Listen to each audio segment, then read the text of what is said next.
Bismillah, alhamdulillah, salatu wassalamu ala sayyidina rasulillah, wa ala alihi wa sahbihi wa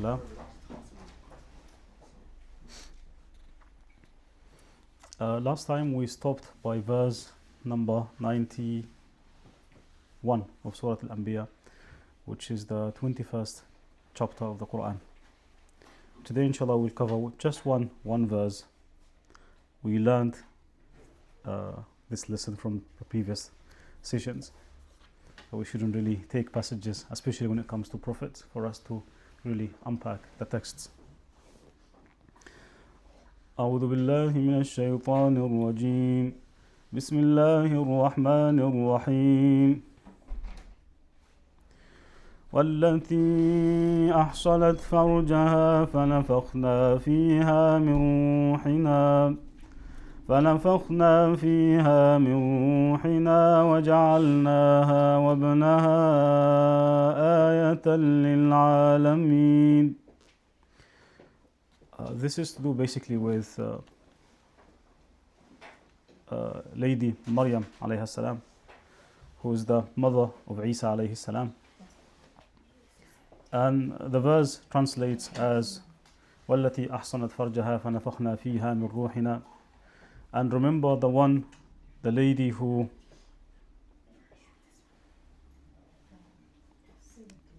protected her virginity. فَنَفَخْنَا فِيهَا مِنْ رُوحِنَا. So the verse basically says, وَالَّتِي أَحْصَنَتْ فَرْجَهَا. And remember the woman who protected her virginity. فَنَفَخْنَا فِيهَا مِنْ رُوحِنَا. So we breathed into her from our spirit, that is Jibreel alayhi salam. وَجَعَلْنَاهَا وَابْنَهَا آيَةً لِلْعَالَمِينَ. And we made her and her son, that is Isa alayhi salam, a sign for everyone. And as you may see, this comes right after the story of Zakaria alayhi salam, asking for a son, asking for a successor basically, because they both lived in the same place, in the same time. Maryam got this. Maryam was born literally 5 months. I mean, she was conceived of, right, like 5 months after Yahya. So very close in terms of timing.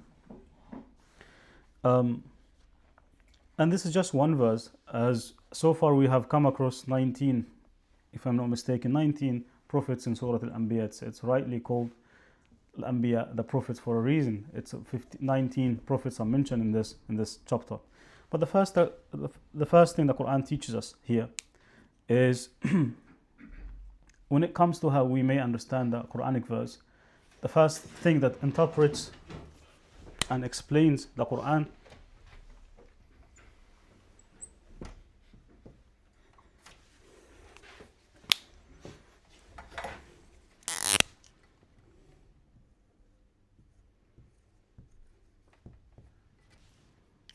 second.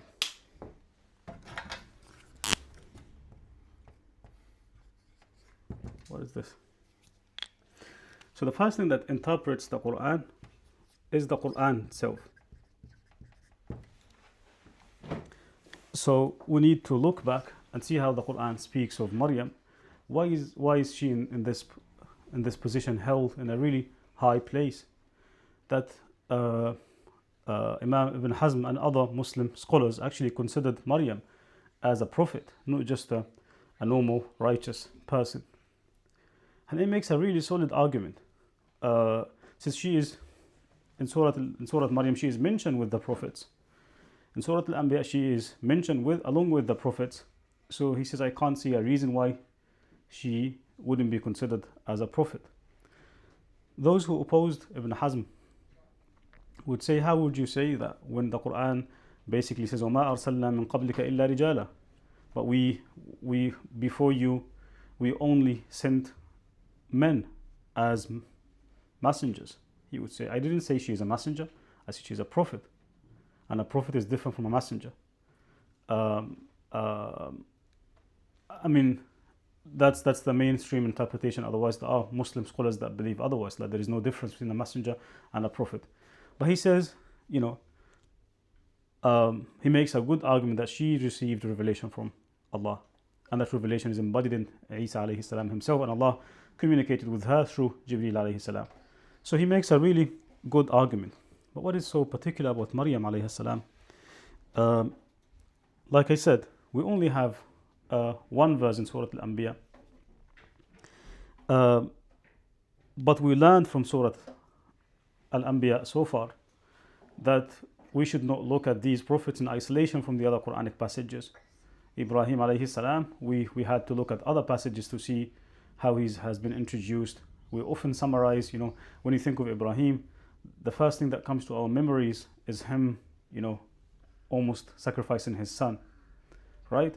But the Quran speaks of him in other initial stages, in different voices, in different modes, that tell us how Ibrahim alayhi salam reached that level of faith and trust in Allah. The same thing with Ayub alayhi salam. We looked at Ayub at some point, and we read the Bible as well alongside with the Quran, and we saw, with Ibrahim corrected our understanding of faith. We often think of faith, faith versus reason. Either you come to know something by faith or by reason. Ibrahim actually had both. He had faith and he had reason. With Ayub alayhi salam, we grappled with the concept of patience. What is patience? We often think of patience as this sort of passive experience of waiting, right? We think very negatively of the concept of complaining, and we confused complaining to Allah and complaining about Allah. We saw how Ayub alayhi salam complained to Allah, and how his conversation, what the mistake was, how Ayub, corrected this mistake, blah, blah, blah. Last week, we looked at Zakaria alayhi salam, and through him we looked at the concept of aspiration and the concept of mentorship. How Zakaria was looking for a mentor, was looking for his aspiration. We looked at the concept of desire. If you remember the class last week, the different schools on desire, what Zakaria teaches us on desire, how should we desire, what are the limits of our desires, blah, blah, blah. But also the idea of mentorship. How should we be looking for a mentor, what defines a mentor, blah, blah, blah. These are, we learned these things through Zakaria. The criterion through which we can come at these things.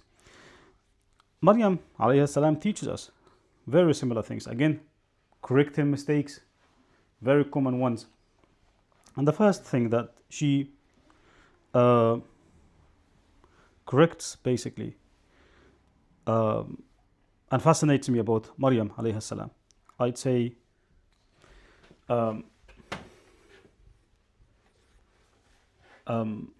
perhaps the how through Maryam we come to know,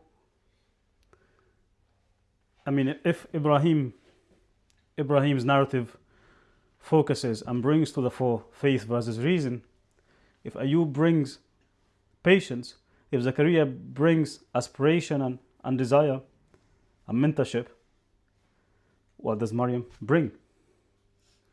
To me, Maryam in the first place brings trust in Allah. Tawakkul.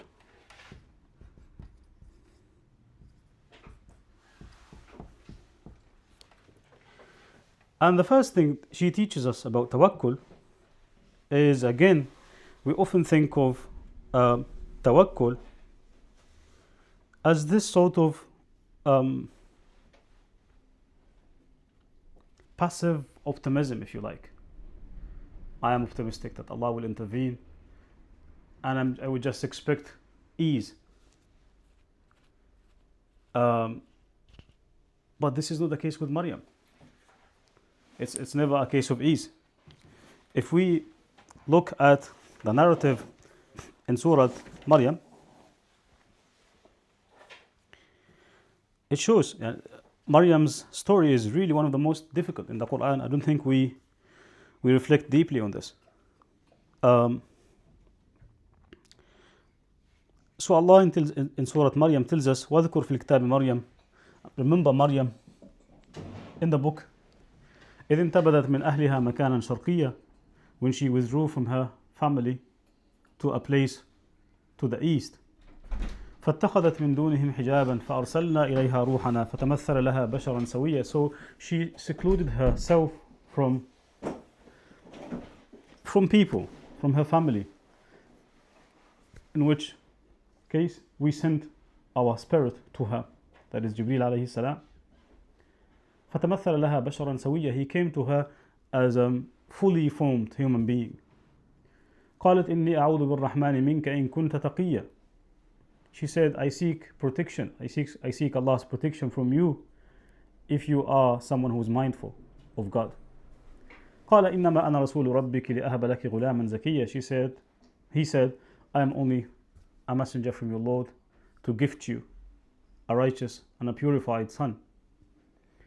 قالت أن يكون لي غلام ولم يمسسني بشر ولم أك بغيا. She said, how could I have a son when I have never been touched by a human being, nor have I been immoral. قال كذلك قال ربك هو علي هين.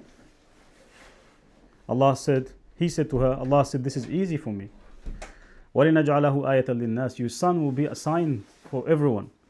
وَرَحْمَةً مِنَّا, and a source of grace and mercy for the people. وَكَانَ أَمْرًا مَقْضِيًّا. So this is already decided. Don't resist. فحملته فانتبذت به مكانا قصيا. So she conceived of Isa alayhi salam, and she went to a distant place from people. فأجاءها المخاض إلى جذع النخلة. So when she started to have the pains of childbirth, قالت يا ليتني مت قبل هذا وكنت نسيا منسيا. This was so difficult for her that she said, I wish I died before this happens to me. I wish I was dead. If only I was dead before this happens. And I was completely forgotten, as if I wish I did not exist to begin with. فناداها من تحتها ألا تحزني قد جعل ربك تحتك سريا. But she heard a call coming from underneath, telling her not to grieve, and that Allah had placed a stream underneath. وهزي إليك بجذع النخلة. And Allah asked her to come close to this palm tree and to shake this palm tree, and that this palm tree will bring her fresh dates. And the Quran says, فَكُلِي وَاشْرَبِي وَقَرِّي عَيْنًا. So eat, drink, and be comforted. If you ever get to see a human being, فَقُولِي إِنِّي نَذَرْتُ لِلرَّحْمَنِ صَوْمًا. If you ever get to see a human being, just say, I vowed to have a fast of silence. I'm not gonna speak. فَلَنْ أُكَلِّمَ الْيَوْمَ إِنسِيًّا. I'm not talking to any human being. فَأَتَتْ بِهِ قَوْمَهَا تَحْمِلُهُ. So when she gave birth to Jesus, she brought him to her people. قالوا يا مريم لقد جئت شيئا فريا. What a horrible thing you've done. يا أخت هارون ما كان أبوك امرأ سوء. Where did you get this from? Your dad was such a righteous man. وما كانت أمك بغية. And your mom was not an immoral woman. فأشارت إليه. She said, I'm not speaking. She pointed to Isa alayhi salam. قالوا كيف نكلم من كان في المهد صبيا.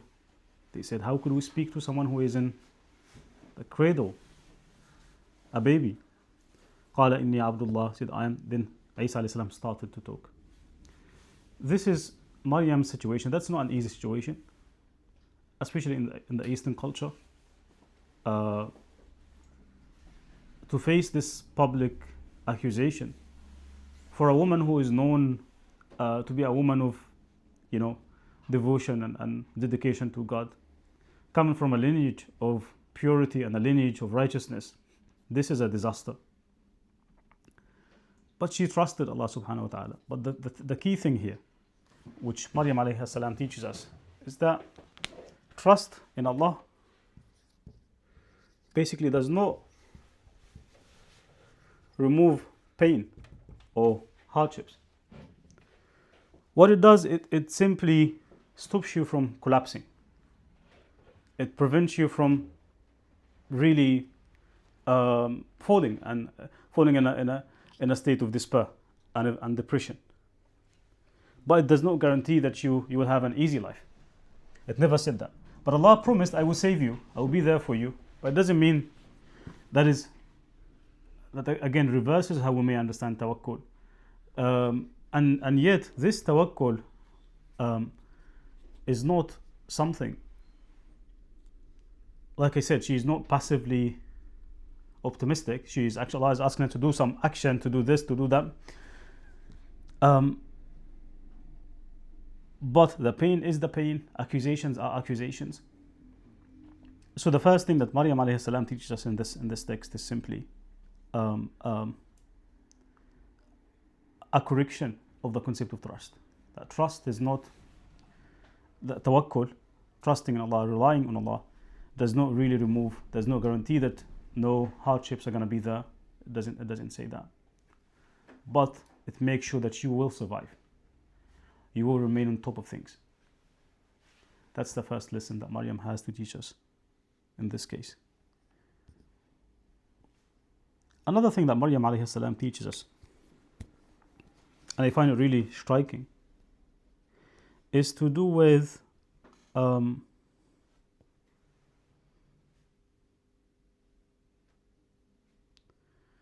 restraint. Restraint as in the sense Maryam is being asked not to talk. The first thing that you would do at the time of accusation, we do this ourselves, is to defend yourself, is to argue, is to justify. But Maryam is being asked to remain silent.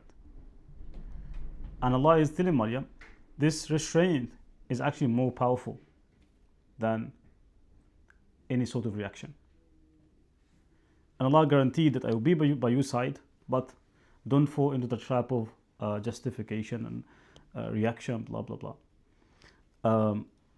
Again, that defines to us again the concept of restraint comes to mind.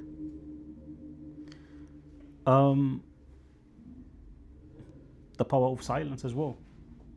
That's almost the same point.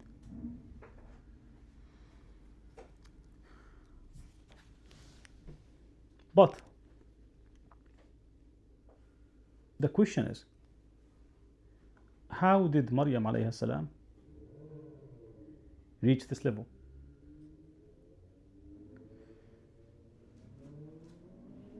These things, it's not easy. How to become that strong, spiritually resilient, spiritually strong?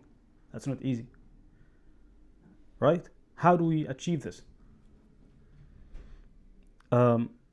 Always when I come to read this passage, when I come to think of Maryam, the first thing that comes to my mind is the question of one of the diseases of our age, really, of public opinion.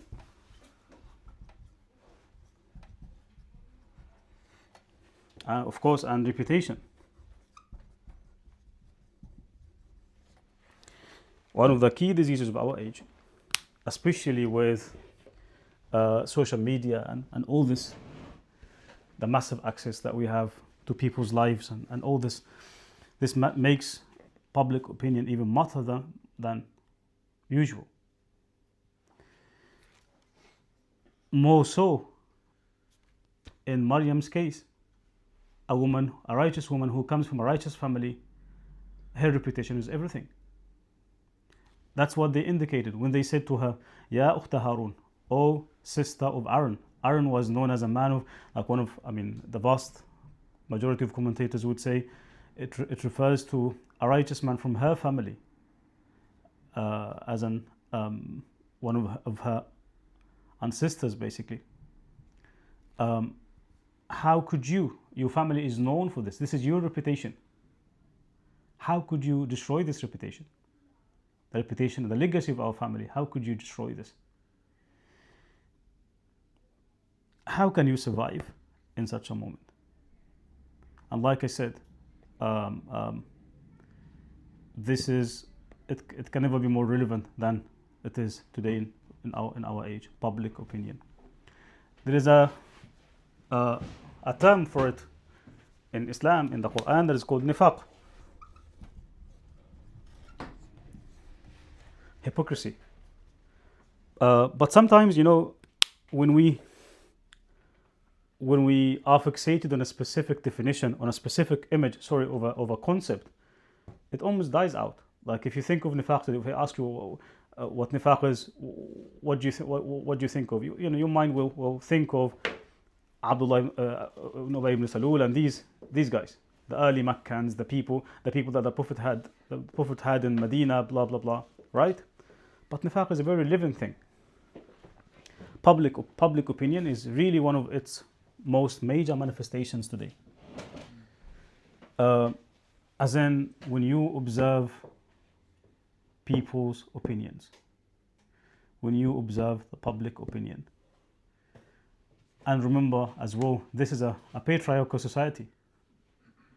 And then women are already weak, so that even matters a lot more than how it is today. So Maryam is in a very vulnerable position in every single sense of it. How did she survive? It was not just, of course, this trust of Allah. Where did this come from? Where did this trust come from? And that's why I emphasized the need to look back to the Quran and to see how Maryam alayhi salam has been prepared herself since being a baby. For you can't improvise these things. It doesn't happen like in a blink of an eye. I have trust in Allah. It doesn't happen this way. Today I have trust. No. It's something that you build through with the passage of time. And here we've somehow seen a snapshot of Maryam's story and Maryam's narrative, how difficult it was. But we haven't seen yet what was Maryam's preparation. The Quran indicated in this passage a little, hinted at this. But let's go back to Maryam's probably first mention in the Quran, and then I'll come back to this text again. If we go back to the third chapter of the Quran, that is Surat Al Anbyaa, which literally details Maryam's birth. So Maryam's mother, قالت رب إني نذرت لك ما في بطني. When she was pregnant, she said, I am dedicating. She was expecting a baby, a boy baby basically. I am dedicating whatever is in my womb to you, completely devoted to you. إنك أنت السميع العليم. You are the one who hears everything and who listens and who sees everything. فلما وضعتها قالت رب إني وضعتها أنثى. When she gave birth, she realized that the vow that I've made to dedicate this baby to the temple, I was expecting a baby boy. That's why I dedicated him to the temple. But normally, given that this is a patriarchal society, they wouldn't accept a woman to be in that position. قالت رب إني وضعتها أنثى. It came to be a female boy. But Allah says, Wallahu a'lamu bima wadat. I know very well what I gave you. But she says, وَلَيْسَ الذَّكَرُ كَالْأُنْثَى. I can't dedicate a girl to the temple as such, because this goes against the norms of the society. وإني سميتها مريم. I named her Maryam. وإني أعيذها بك وذريتها من الشيطان الرجيم. I seek your protection for her and her future children against the shaitan. فتقبلها ربها بقبول حسن. Allah accepted Maryam, accepted this dedication. وأنبتها نباتا حسنا. And he made Maryam grow in a beautiful way, with beautiful manners. وكفلها زكريا. And he put her in the trust, in the guardianship of Zakaria, Prophet Zakaria, we looked at last week. كلما دخل عليها زكريا المحراب. Every time he comes to Maryam's place of worship, she had a dedicated place of worship where she was there all the time. وجد عندها رزقا. And she is blessed with so many provisions and sustenance. قال يا مريم أنى لك هذا. قالت هو من عند الله. she's asked, how did you get this? She says, it's from Allah. The point I'm trying to emphasize here, and a few verses later, the Quran says, when she was approached by Jibreel, Allah tells Maryam, Inna Allah astafaki, that Allah has chosen you, wa taharaki, purified you, wastafaki, and selected you over ala nisa'il alamin, over all women of history. So she is, matchless. There is no one that can compete with Maryam in her position.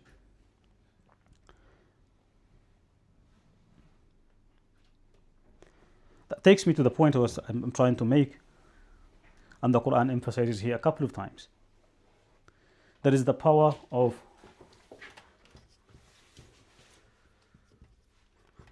retreating. Especially spiritual retreat, seclusion, solitude. We often call it i'tikaf in Ramadan. The first thing that Maryam alayhi salam does in Surah Maryam again,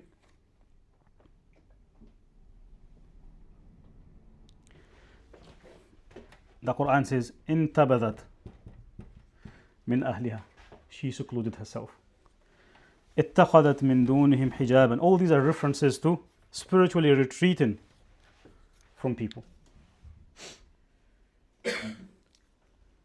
فانتبذت again, فانتبذت به مكانا قصيا, in a distant place away from people. So Maryam alayhi salam brings to the fore this, the importance of having a time with this sort of solitude. You can never be you can never reach this power that Maryam had, the power to face this public opinion, public accusation, without having been internally grounded. That's what she got herself. And you can't do this when your time is always with the people. This can never be the case. Like I said, this is not something you can improvise. It takes time to build. And build in seclusion, not with people, in solitude. We saw this literally every single prophet had this sort of experience.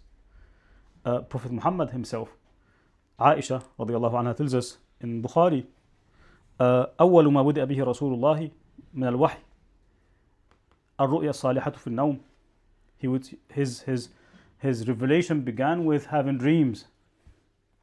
She said, ثم حبب إليه الخلاء, and he started to like retreating from people.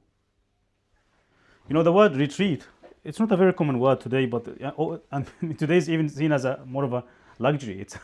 It is literally a necessity for one's spiritual training. A retreat is an important thing. But up to the 15th or 16th century, the word was mainly used in a military sense, like as in if an army retreats, it means it pulls back from a battlefield to perhaps find a better position or something. 16th, 17th century was started to find theologians using the word retreat in a spiritual sense, as in secluding yourself from people, having a time of solitude.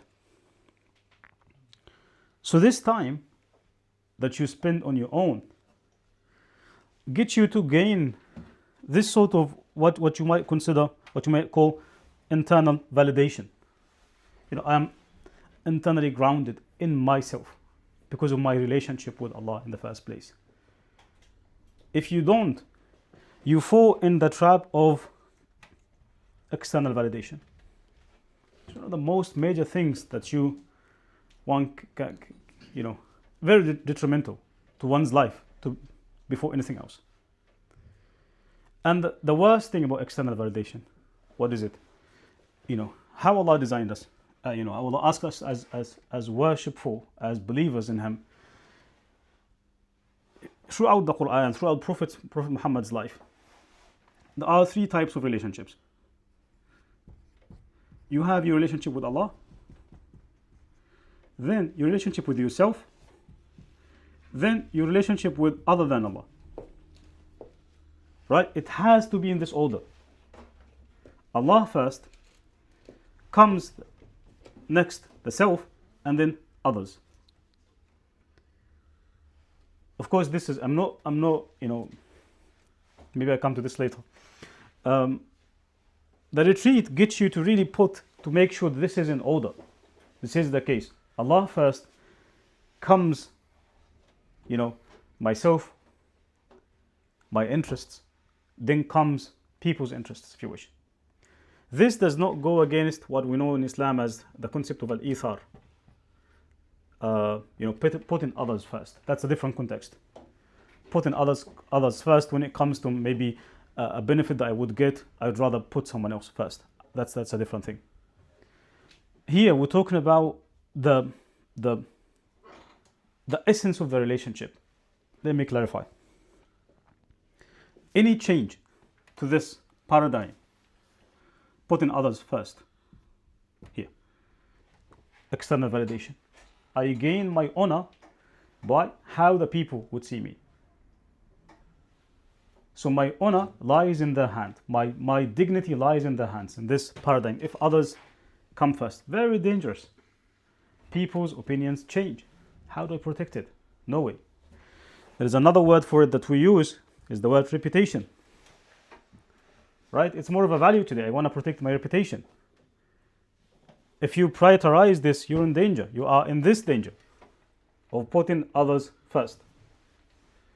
If you gain your dignity, if you gain your honor from the people, very shaky. People's opinions change.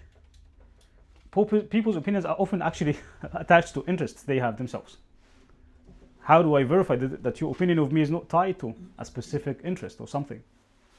So it's very shaky, very, very shaky ground to build your life on.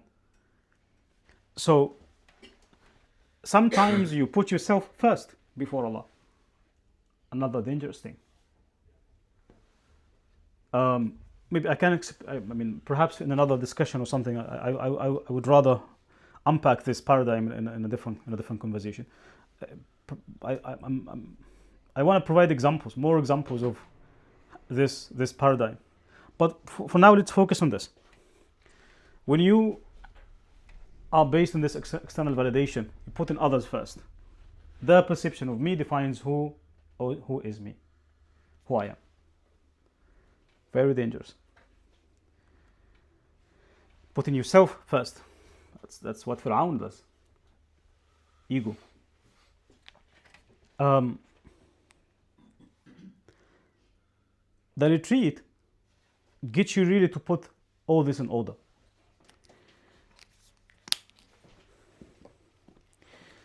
I have a passage from Al-Ghazali. Last week we looked at another passage from Al-Ghazali who was telling us on what was the title? Yeah, Ahmed? 16 floors. Huh? He was talking about 16 floors or something. 16 what? Floors. Thank you so much, Eileen. Yes, he was talking about the 16 flows. But was meant to share them, how to improve your exactly how to fix your flows. Yeah. Absolutely. And he named 4 things, four pathways, 4 gateways. What were they? Having a mentor, having a good friend, having learning from your enemy. Not developing an enemy, obviously. Associating with the public. Exactly. Perfect. Yeah.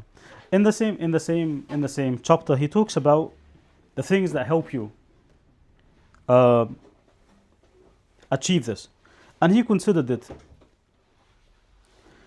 as one of the conditions, one of the requirements for one to really, advance in this journey. He says, بيان شروط الإرادة ومقدمات المجاهدة وتدريج المريد في سلوك سبيل الرياضة. Now he talks about the requirements that will help one really advance in this. And he talks about this concept, the spiritual retreat, if you wish, khalwa. Let's see what he has to say about it. I think he just clarifies why is it important, what does it do to us. He says, وأما حياة الخلوة ففائدتها دفع الشواغل وضبط السمع والبصر. This is the benefit of the khalwa, the benefit of the spiritual retreat is that it removes the distractions. It removes distractions. وضبط السمع والبصر. It disciplines your hearing and your sight, your eye and your ears. Your eyes and your ears. It says فإنهما دهليز القلب. It says these two organs are the gateways to the heart. It says والقلب. Now he's given us a parable, an example that will explain what does all this look like. It says والقلب في حكم حوض تنصب إليه مياه كريهة كدرة قذرة من أنهار الحواس. ومقصود الرياضة تفريغ الحوض من تلك المياه ومن الطين الحاصل منها ليتفجر أصل الحوض فيخرج منه الماء النظيف الطاهر. He says, think of your heart in this way. He says, this is the heart. Think of it as perhaps as a reservoir. Okay? This reservoir receives water. This is the heart. And these are your organs. Eyes, ears, tongue, whatever. He says, think of these organs, think of these senses as rivers, small rivers. And this is the main reservoir that receives this water from all these different rivers. How can you guarantee, how can you purify the water that you have here when the river, the water that you get from these rivers, the river of the eye, the river of the ear, the river of the tongue, when the water of these senses, the water of these rivers is dirty, murky, filthy, clouded, polluted. If this is the case, if all the water you see from all these rivers, what does that do to the reservoir? Completely polluted. So what do I need to do? All you need to do is to switch this off for a bit and retreat. What the khalwa does, it gives you some time to work on the purification of this.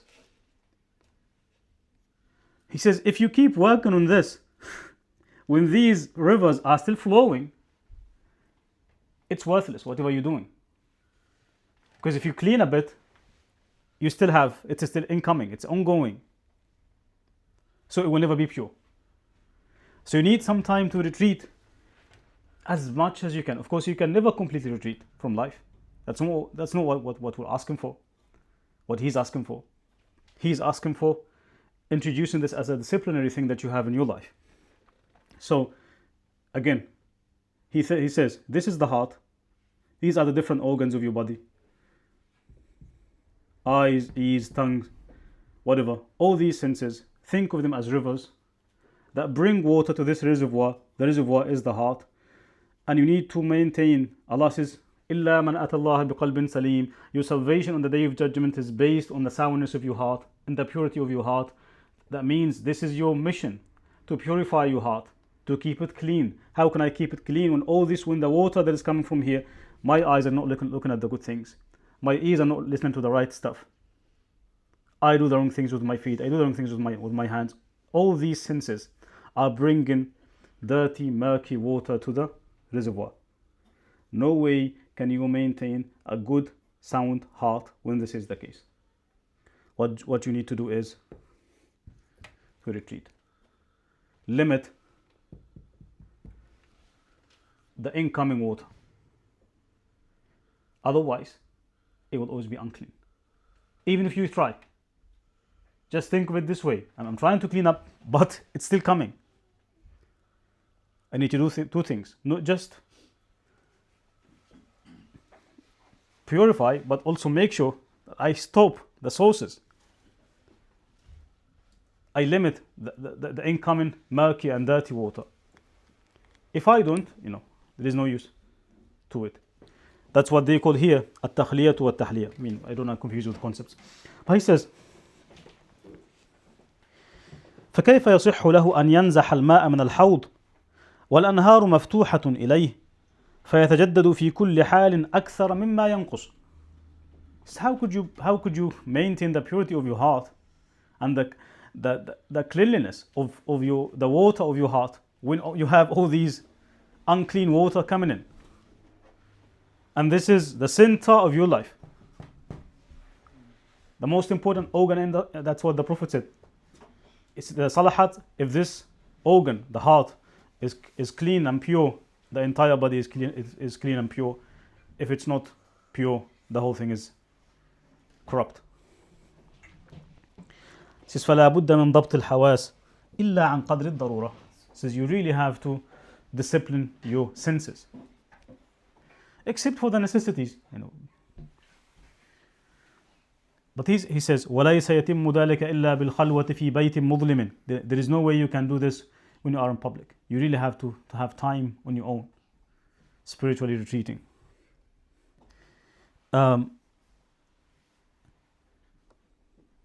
He says أما ترى أن نداء. Then he says actually something that is very interesting. He says وليس يتم ذلك إلا بالخلوة في بيت مظلم. You really have to keep yourself, to be more precise, he says in a not just a secluded place, but you really have to protect your senses from any distractions, even from light. Then he says وإن لم يكن له مكان مظلم فليلف رأسه في جيبه أو يتدثر بكساء أو إزار. He says you cover yourself as much as you can so that you may protect your senses. That's what we're talking about, blocking those senses, right? So what helps you do this is put a piece of cloth or something on these senses. ففي مثل هذه الحالة يسمع نداء الحق. In this state you will get to hear the call of your Lord. أما ترى أن نداء رسول الله بلغه وهو على مثل هذه الصفة فقيل له يا أيها المدثر ويا أيها المزمل. He says, can't you see, don't you consider that when the Prophet was first approached by Angel Jibreel, he was actually in this state, in the cave of Hira, in a cave that has very little space that allows the sun in. But when he was approached by revelation by Jibreel, he was covered, right? That Allah actually, when he called him, he said, "Oh you the covered one." Allah has taken his own physical state in this, how he was, what he was wearing, blah blah blah.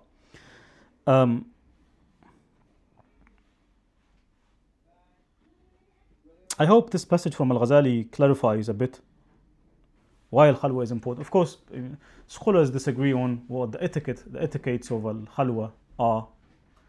How can one make the best use of it, etc., etc. But the concept itself is very central. And that's why how Maryam alayhi salam really survived this situation. This is I want you to pause for a moment. And what if if something happens to you, a difficult thing, when do you get to say, I wish I was dead? That's a really extreme case. Did you ever say this in your life? I don't think what I did. Maryam said it. And she is who she is, yeah. A woman of purity, a woman of faith, a woman of righteousness, and yet that was the level of hardship. That's the peak of it. How could you survive this? That's what the retreat does, what the seclusion does. Because if you can live on your own, what does that mean? I mean, I'm waiting for nobody's validation. I can live on my own. If you can only live and gain if you gain your validation from the people, you can never be that person we're talking about. And I'm not saying don't care about your reputation or something. But it shouldn't be your criterion. It shouldn't be the thing that defines who you are. And I said this a couple of times before. People often think about reputation, but they don't think about something that goes almost the opposite of reputation. Not the opposite of reputation, perhaps it's twins, it's sister. That is integrity. External, internal. If you have to choose between your integrity and your reputation, with which one would you go? I mean, definitely integrity. You can't deceive yourself. You can't betray yourself.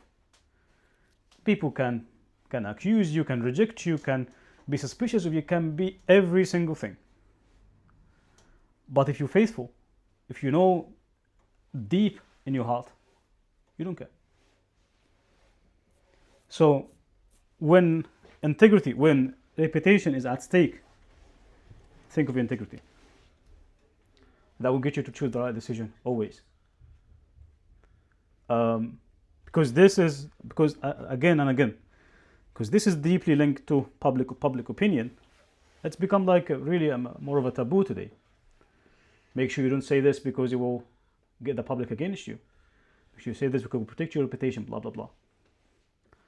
But if you bring the alternative to it, integrity, you get to really reorient your view of life.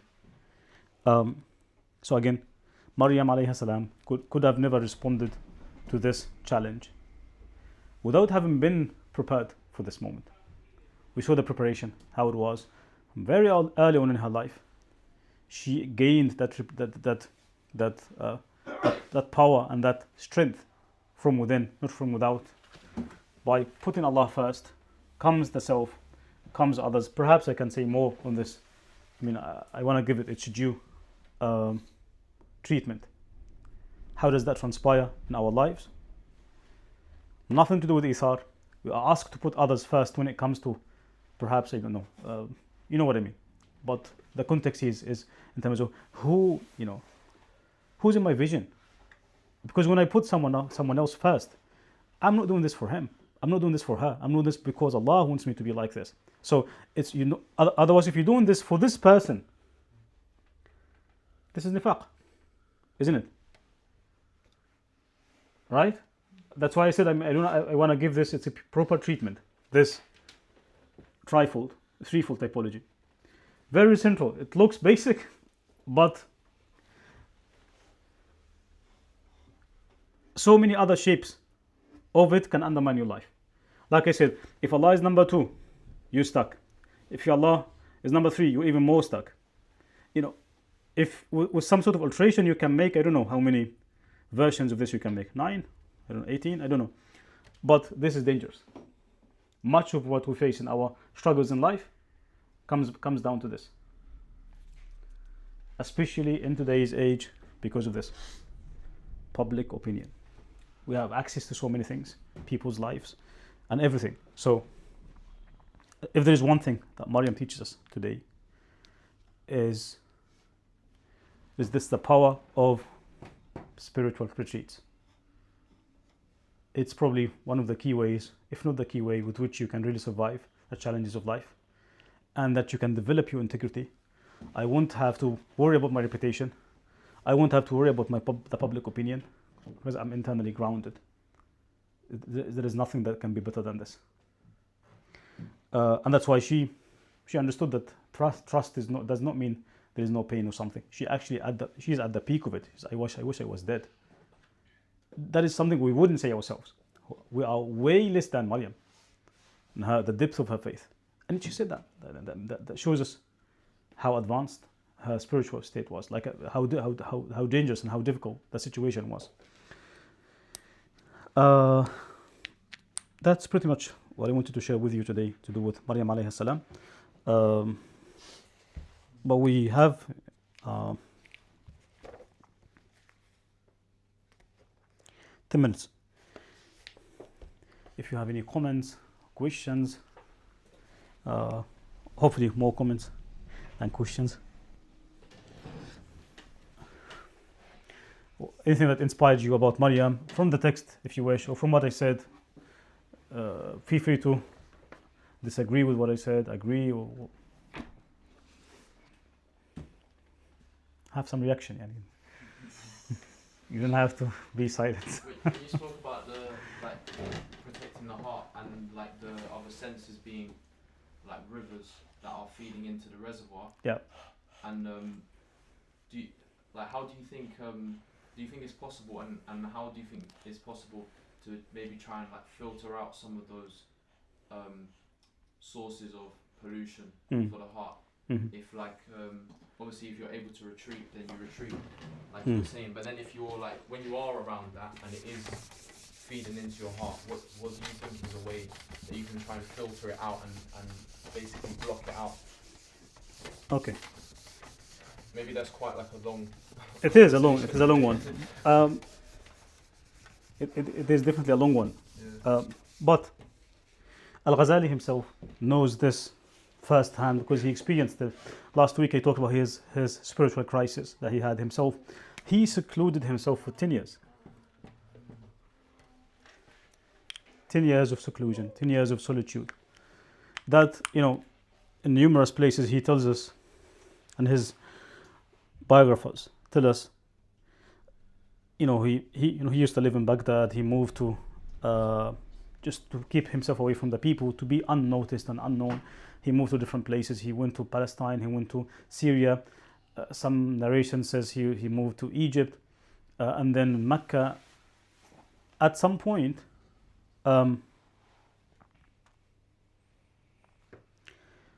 he, by way of again being in a state of disguise,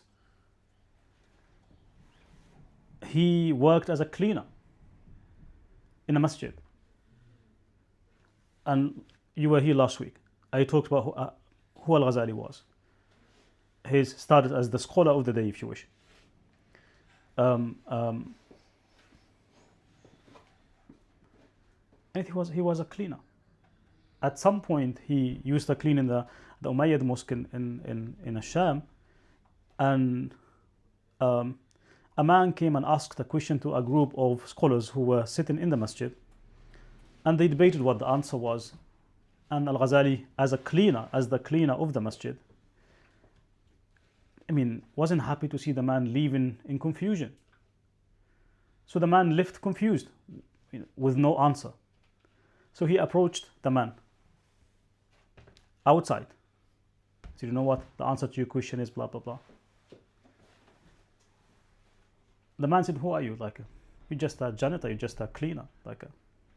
How could you not answer to such a... I've seen the scholars debating, not knowing what the answer is.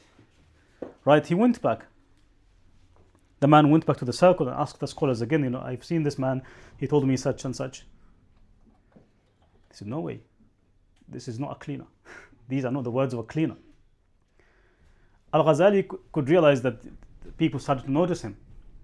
Immediately he left the masjid, the Umayyad Mosque. Actually, there is a room in the Umayyad Mosque today named after Al-Ghazali. The same, his seclusion was, in and of itself, is a lesson for us. The point I'm trying to make, for someone like Al-Ghazali, this is quite relative in the sense, Al-Ghazali had a deep disaster, a deep crisis. Just read about it, I'm happy to provide sources. So he needed that 10-year gap. But this retreat does not, to be more technical, there are different types of khalwa, different types of retreats. There is, they call it al-khalwatul kulliyya. There is the complete retreat, as in you go 10 years, 5 years, even 40 years, 40 days can be a complete khalwa. Think of Musa alayhi salam, mentioned in the Quran. وَوَعَدْنَا مُوسَى 30 لَيْلَةً وَأَتْمَمْنَاهَا بِعَشْرٍ فَتَمَّ مِيقَاتُ رَبِّهِ 40 لَيْلَةً. So Musa had a spiritual retreat with Allah for 40 days. Right? The Prophet would do the same. 30, 40, before he was a prophet, before he became a prophet. It can be also al-khalwa, they call it al-khalwatul juz'iyya. This one, you do can be 3 days, 4 days or something. Partial one. incomplete khalwa. But there is one, they call it al-khalwatul yawmiyya, the daily retreat, which is can be 1 hour, can be, that's what the Prophet ﷺ did. All this he did, the daily, he did the more complete one, 40-30 days or something, right? The daily one, a good example of it is get up before Fajr, be with Allah for, I don't know, half an hour or something, that you can have this sort of strength, spiritual strength, you can face the whole world. So if it's too difficult for you to have a complete, I mean, again, you might not need it to begin with, but Ghazali, he knows himself, he knows he needed this. Again, that's perhaps a discussion for another day.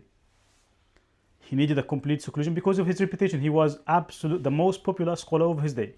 So how could you remain in solitude when you are in this situation? So he needed a proper one, right? But you can definitely do that. The daily one, half an hour, 1 hour, when you're just in isolation and solitude. And of course, it takes contemplation. What do we do within those minutes, within those few hours or something? Of course, again, I'm happy to provide sources for this. But this is essential for the depth of our experience of Allah. Yeah. Any other comments, questions? Yes, Ahmed. With Ghazali's case, though, it's like 10 years, but it's still around the people, and it's solitude, but it's gone through, still interacting with the people and interacting with these The point was for Ghazali, because the diseases that he had were to do with the people that knew him. So the solution for him was to be away from the people that know you and know who you are, because that was feeding his arrogance, that was feeding his ego. He wanted to keep himself from away from this. So that's why you need a mentor. The mentor does literally this. He tells you what you need. You need to work on this, you need to work on that. So his question was not just being in solitude, but because of the nature of his disease, he needed to be away from the people that knew him. So as in for him, maybe there'll be two types. So his solitude for that reason, and maybe the other, maybe daily one where it's sure. Because in relation to this, again, one of Al-Ghazali's biographers tells us that, again, was it in Jerusalem this time? He was again working as a cleaner in the masjid. Apparently, this was something that he liked. He passed by the scholarly circle, and one of them quoted Al-Ghazali, said, like what Al-Ghazali said in such and such book. This is, I can't stay here. Even though nobody knows him, but he knows this feeds my ego. This is what I'm fleeing from.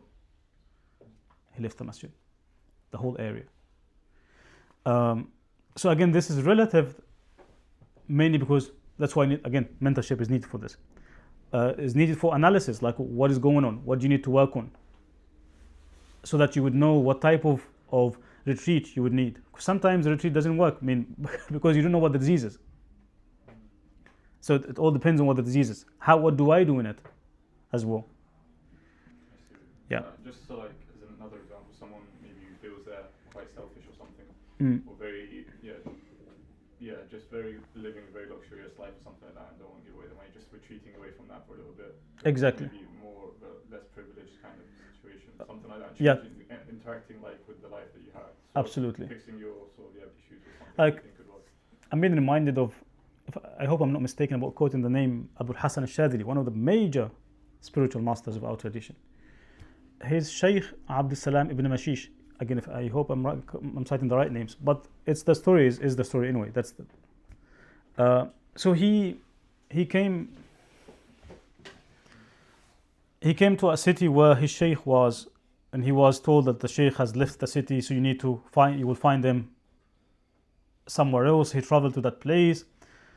He realized that the Sheikh left that place, moved.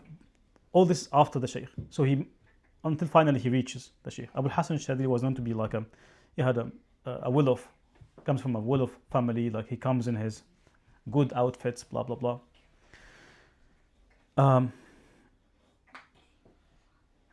So he comes to Sheikh with his servant. Abu Hassan al-Shadili had a servant with him, which was natural in those days. Sheikh still tells Abu Hassan, you need to go and wash yourself. So Abu Hassan goes and washes himself, like he had a bath. He comes back to the Sheikh. He says, you haven't bathed yet. Go back and have a bath. He goes and have another one. The third. So in the third time, I realized that he meant, I need no servants. I need to come clean, as in on my own, with nothing of the luxuries of this life. I'm empty myself of all these, what I claim to be my servant, what I claim to be this, what I claim to be that. And then he says, the third time he says, now you've been bathed. Now you've been washed. You can come in. So that's a sheikh who knows what the disease is, what the treatment for it is. Otherwise, you can always, say, I'm following this sheikh, I'm following that sheikh,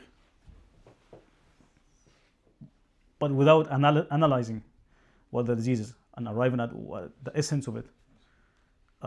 So that it is a good journey. It is a good journey because of the destination, the value of the destination. It's Allah is the destination. وَأَنَّ إِلَىٰ رَبِّكَ الْمُنْتَهَى. That's Allah is the destination, basically. So it is not an easy. Not everyone arrives at Allah, basically. So it does take much work.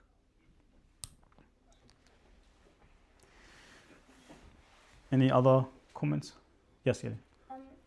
Some people say, oh, I have faith in Allah, or oh, I have trust in Allah, and Sayyidina Maryam technically had what? Is there any difference between them? Had faith and had trust. That's a really good question, Yelin. Technically, faith and trust, they both mean the same thing. But trust is more like the result of faith, if you wish. I trust in you because I have faith in you. I trust you because I have faith in you, right? So it's like faith comes first, then trust is built on the faith. Does this make sense? Mm-hmm. If you ask me, like, why do you trust me? I said, because I have faith in you. They are both linked, right? Okay.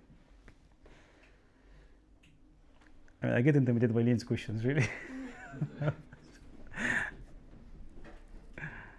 Any other questions or comments? Just something related to that Allah doesn't remove the pain. When I was reading Surat Yusuf, and when Sayyidina Yusuf prayed to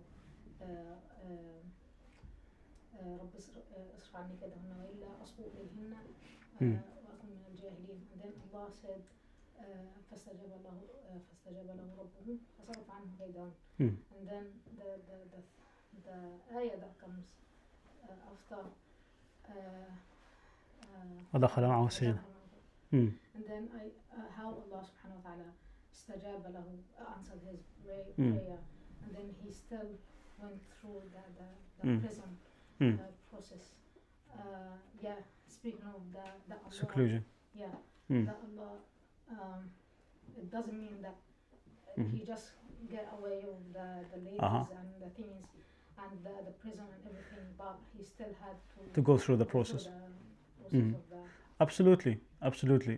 Thank you for bringing this example, Imam. As you were talking, it can serve both endeavors, can serve both purposes. It serves the point about that trust does not remove pain, does not remove challenges, it just makes you more able to survive. But as you were talking, what came to my mind is it was in seclusion. Like, this is a seclusion from the people. This is more of I'm being in solitude. I don't want to be associated with this type of people. And he's been granted that.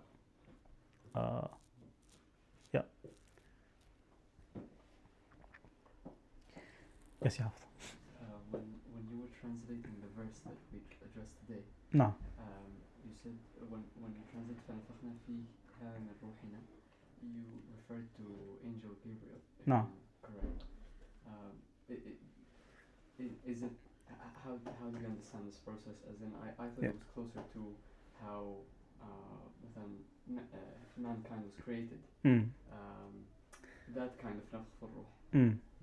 I don't understand Sure. how Gabriel comes in. Sure. That's a very good question indeed. The Quran says فَنَفَخْنَا فِيهَا مِنْ رُوحِنَا, we breathed into her, and the way I see this is I link it to Jibreel alayhi salam, as in this is Jibreel's work, mainly because of the Maryam reference, Surat Maryam, the reference in Surat Maryam, where it says فَأَرْسَلْنَا إِلَيْهَا رُوحَنَا, fully as a fully formed human being. So I linked both the reference in Surat Al Anbyaa to the one in Surat Maryam. Otherwise, it's not like I don't think it is more of a divine breath as such, but more that Jibreel alayhi salam is identified in the Quran as a Ruh al-Amin, the Holy Spirit. So Allah says, فَتَمَثَّلَ لَهَا بَشَرًا. So yeah, he came to her. This can only be Allah Himself. But I take it it's not very simple. Like you have people who believe this was more of a divine breath as such. But when I look at these passages together, I think it's more of a Jibreel intervening as the Holy Spirit, yeah. If that makes sense. Not convinced? No. Yeah. I think I need to think about it. No problem. Other comments or questions? Hopefully comments. Yes. The other thing regarding the protecting from trials or through them, the reference that we spoke about in Taha. No. And then God does not. It says don't worry. It's not that nothing will happen. I'll just be with you. Absolutely. Trust does not negate fear. You will be fearful. You face challenges, but you will also survive. You'll also surpass these challenges. Absolutely.